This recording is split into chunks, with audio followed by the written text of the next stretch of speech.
한국인과 네안데르탈인. 58. 네안데르탈인 대체론과 연속론. 5. 그동안 학자들은 아프리카이브설 등을 고려하여 오늘날 아프리카 대륙밖에 거주하는 인류는 모두 7만 년 전 아프리카를 떠난 이주민의 후손이라는 가정하에 증거를 수집했다. 이들 증거가 인간의 DNA에 기록되어 있다는 것이다. 문제는 전가의 보도처럼 인식되는 인간 DNA가 서양인들의 입맛에 맞게 나오지 않는다는 점이다. 아프리카이브 가설에 맞지 않는 분석이 나오는 것은 물론 네안데르탈인과 크로마뇽인의 전투에서 유럽인들이 절대적으로 견제하는 네안데르탈인의 DNA가 현생 인류에 들어가 있다는 것이다. 현생 인류 즉 세계인들 모두 유럽에서 단 몇만 년 전에 살았던 유럽인으로 채워졌다는 단순한 논리가 유럽인들이 철저하게 신봉한 유전자 분석에서 사라진 것이다. 여하튼 이후 발견되는 자료들은 놀랍다. 2017년에는 유럽에서 발견된 네안데르탈인의 화석에 보존된 DNA는 네안데르탈인이 아니라 호모사피언스에서 유전된 것이라고 수정되었고 2018년 18만 년 된 호모사피언스의 턱이 이스라엘에서 발견되었다. 또한 모로코에서 발견된 호모사피엔스 화석은 31만 5천 년 전으로 거슬러 올라간다. 그러므로 과학자들은 현생 인류가 최소 27만 년 전에 유럽에 이주했고 거기서 네안데르탈인과 교배되었다고 추정했다. 여하튼 에피디마1과 DNA 증거는 호모사피언스가 더 이른 시기에 아프리카에서 유럽으로 퍼져나간 것을 가리킨다고 볼 수 있다. 인간과 침팬지는 약 98%, 오랑우탄과는 97%의 유전자를 공유하고 있음에도 불구하고 교배하여 새끼를 낳을 수 없다. 그런데 현생 인류와 네안데르탈인이 교배하여 새끼를 낳을 수 있다는 것은 같은 종이라는 것을 알려주는 결정적인 사항으로 99.84% 같은 유전자를 갖고 있다는 것의 의미를 이해할 것이다. 둘째는 네안데르탈인이 그리스와 이스라엘로 들어왔는데 그들이 맞닥뜨린 호모사피엔스와의 경쟁에서 승리했다는 것이다.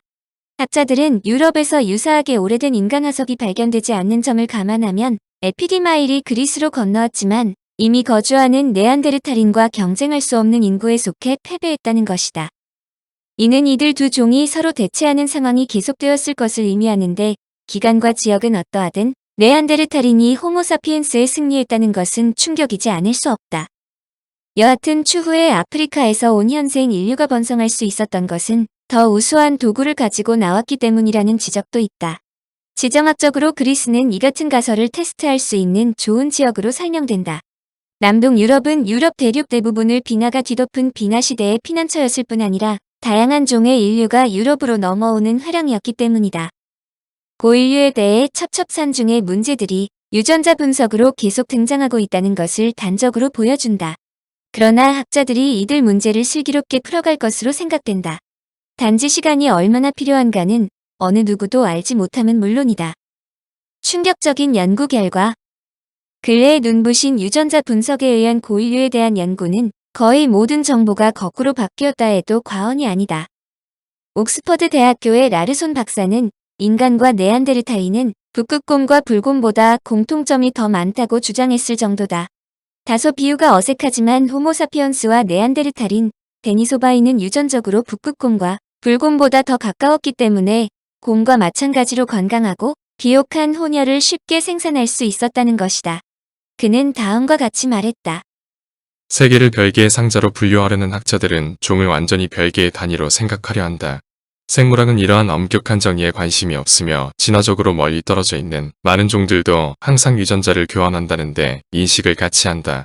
우리의 연구에 의하면 인간과 네안데르탈인, 데니소바인이 쉽게 생식력이 있는 새끼를 낳을 수 있음을 보여준다. 과거의 학자들이 그렇게도 부정하던 네안데르탈인, 호모사피엔스, 데니소바인 간의 오랜 성행위, 즉 교배 역사는 게놈 분석을 통해 확연히 입증되었다는 것이다. 사실 유전자 분석이 현대와 같이 활발해지기 얼마 전만 해도 일부 유전학자들은 네안데르탈인과 호모사피엔스가 생물학적 호환성의 가장자리에 있다고 말했다. 이 말은 호모사피엔스와 네안데르탈인, 데니소바인이 교배할 수 없다는 것을 의미하는데 현대의 유전자 연구는 이들이 호환성의 가장자리가 아니라 중심부에 함께 있었다는 것이다. 2010년에 발표된 네안데르탈인 게놈 서열을 보면 유라시아 혈통을 가진 현대인의 게놈에 있는 DNA의 약 2%가 네안데르탈인이라고 밝혔다. 자넷 킬소 박사는 1910년과 1911년 사이에 유럽 뉴저지의 라코트, 드세인트 프레라드 동굴에서 발견된 13개의 48,000년 된 네안데르탈인 이빨을 재분석한 결과 두 종이 유라시아에서 만나 교배하였음을 적나라하게 보여준다고 설명했다. 켈소 박사는 과거에는 이런 경우 항상 단일 네안데르탈인에게서 나온 것으로 가정되었지만 실제로는 두 사람에게서 나왔다는 것이다. 더구나 13개의 네안데르탈인 이빨은 현대인의 특징을 공유한다고 강조했다.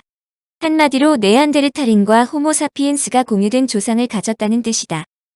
특히 유골 화석이 발견된 곳은 25만 년 전부터 48,000년 전까지 네안데르탈인들이 살고 있었던 곳이다. 학자들은 48,000년이라면 네안데르탈인들이 멸종하기 약 8,000년에서 10,000년 전으로 이곳을 현생 인류가 가장 먼저 차지한 네안데르탈인의 거주지로 인식한다. 이것은 네안데르탈인과 현대인들이 이전에 생각했던 것보다 훨씬 일찍부터 현대인과 교배했다는 것을 뜻한다. 특히 켈소 박사는 이곳에서 발견된 여성의 자궁 경부 또는 치아의 긴 플루트 목이 인간과 같은 모양이라고 설명했다. 결론은 당시 네안데르탈인과 현대인 사이의 교배는 일반적이라는 뜻이다. 같은 결과에도 해석하는 방법이 다르다는 것은 예부터 알려져 있지만 이들 혈투에도 다소 예외적인 사례가 등장한다. 하버드 대학교의 데이비드 라이크 박사의 설명이다. 그는 호모사피엔스와 네안데르탈인이 교배했음을 인정하면서 45,000년 전에 살았던 시베리아 현생류에서 얻은 DNA를 분석해보니 네안데르탈인에게서 유래된 DNA가 현대의 현생인류보다 7배나 더 많았다고 발표했다. 이를 통해 이 개체의 네안데르탈인의 DNA를 남기게 된 현생인류와 네안데르탈인의 교배는 54,000년 전에서 49,000년 전 사이로 시대 범위를 확정했는데 그는 이 점을 매우 다르게 해석했다. 한마디로 현생 인류가 아프리카와 중동에서 확산하기 시작한 5만 년 전부터 네안데르탈인이 사라진 39,000년 전 사이에 중동과 유럽 지역에서 현생 인류와 네안데르탈인이 공존했다는 고고학적 증거들과도 맞아떨어진다는 것이다. 그런데 그는 네안데르탈인의 DNA 비율이 동아시아인에서 가장 높고 유럽인에서 가장 낮다. 또 아프리카인에서는 네안데르탈인의 DNA가 그에 발견되지 않는 것을 토대로 다지역 기원설을 부인할 수 있게 됐다고 했다.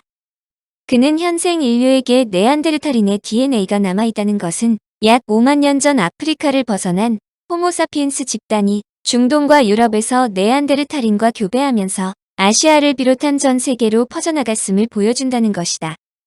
그러나 그의 말의 모순은 시베리아의 현생 인류의 선조라고 한 고인류의 DNA보다 몇십만 년 전에 이미 자바 등 세계 각지에 분포되어 있었고 그들이 현생 인류가 되었다는 것을 배제한 것이다.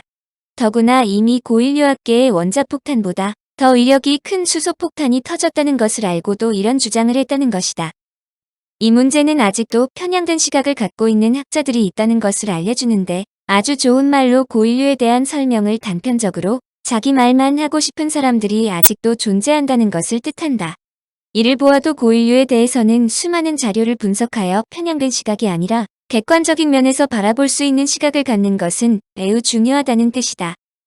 청취자에게 원하는 것은 1. 구독 2. 좋아요